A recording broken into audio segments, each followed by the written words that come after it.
This will probably be a shorter one than normal. I'm probably going to only answer the questions that were pre-submitted. You should probably hear I'm already losing my voice. Apparently I'm getting some laryngitis from my recent trip to El Salvador. Don't feel that bad. I'll probably be fine in a day or two, and pretty good biohacker, so I'll figure out how to get over this quicker. But I'm going to try to preserve my voice for the people flying in from out of town this week to my practice. So apologize, won't be able to answer a lot of comments today, but I will hit the pre-submitted questions. And if my voice recovers, maybe I'll do a bonus one if there's a lot of questions. Is there an affordable heart rate monitor you can recommend? The Polar H7 or H10 are usually pretty affordable. Chest straps are much better at recording heart rate than the wrist straps or the rings. Those photoplasmography don't tend to pick up heart rates over 120 in my experience, but the chest straps are pretty accurate to be able to measure your zone 2 zones heart rates. Next question. Somebody says they were jealous of my location. So yeah, I was just in El Salvador for the past few days. I was visiting some friends. There's a business conference down in San Salvador. Very impressive. World-class airport. The city was cleaner, safer than I imagined. Lots of opportunity down there. So I'll have some more details in the future.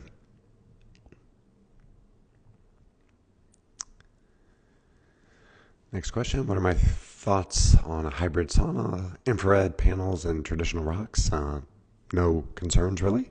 It's the infrared that you're looking for to structure the water in your cells.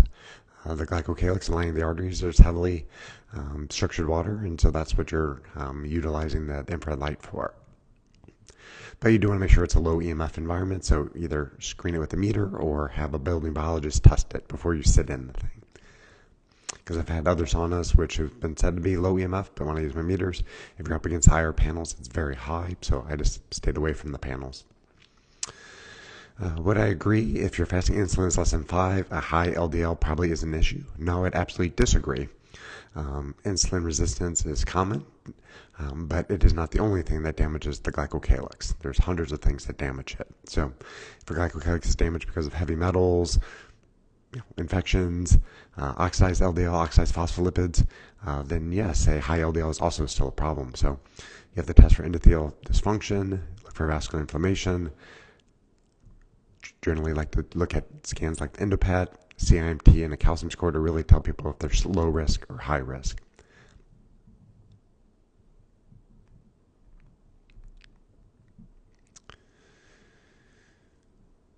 And somebody says if they read indoors before sunrise, should I use red light glasses or blue blockers or nothing at all? If you're up before sunrise like I am, I usually have my yellow glasses on, and I read with a kind of a desk lamp that's red, or listen to a podcast. And then when the sun rises, I'm outside walking or sitting on my deck. I've tried to do it before with the red glasses. It's harder to read, and I don't necessarily find that my sleep scores are much different if I do it that way. So typically I just wear my yellow ones and read under red light.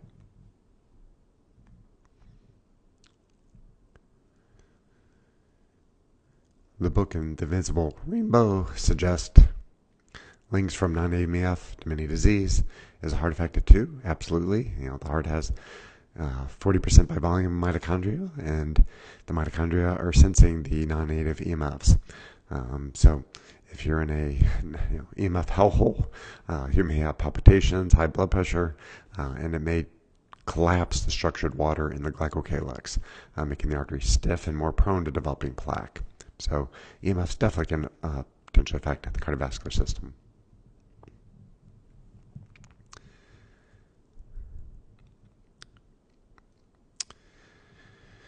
Do I have a suggestion for sleep disturbances caused by loss of melatonin production? So first off, how do you know it's a loss of melatonin production? I would do the Dutch test, CAR, the cortisol awakening response, that tests cortisol and melatonin levels to truly confirm that, if that's what you're interested in doing. But melatonin's the hormone of darkness. It's secreted from the pineal gland, but it's also secreted from the mitochondria themselves. It is not a supplement. I don't like people taking oral melatonin without really good guidance on why they should be doing it. You make melatonin when light's entering your eyes, but it gets released when it's dark out. So to see the sunrise in your eyes to raise cortisol, wake you up, and then the sun sets, Glasses on, start limiting light, and then melatonin gets released.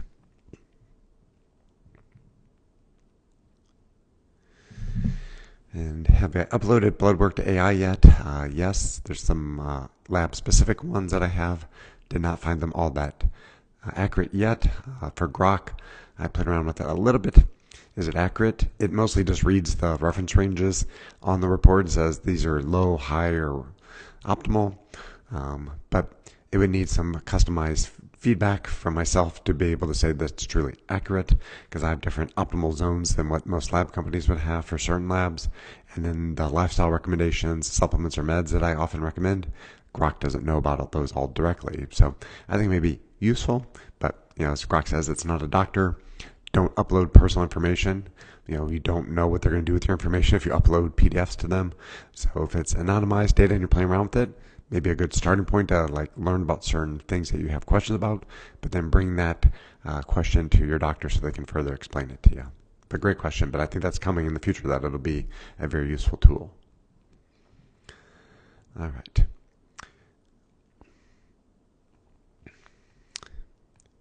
So I said I wouldn't answer too many questions in the comments, but I was kind of through those first few questions relatively quickly, so I'll answer a couple, and then I'll let my voice recover for the rest of the week. So I don't have any comments on Gene Hackman and his wife dying suddenly. I have no idea what's going on with that. I don't really follow the news.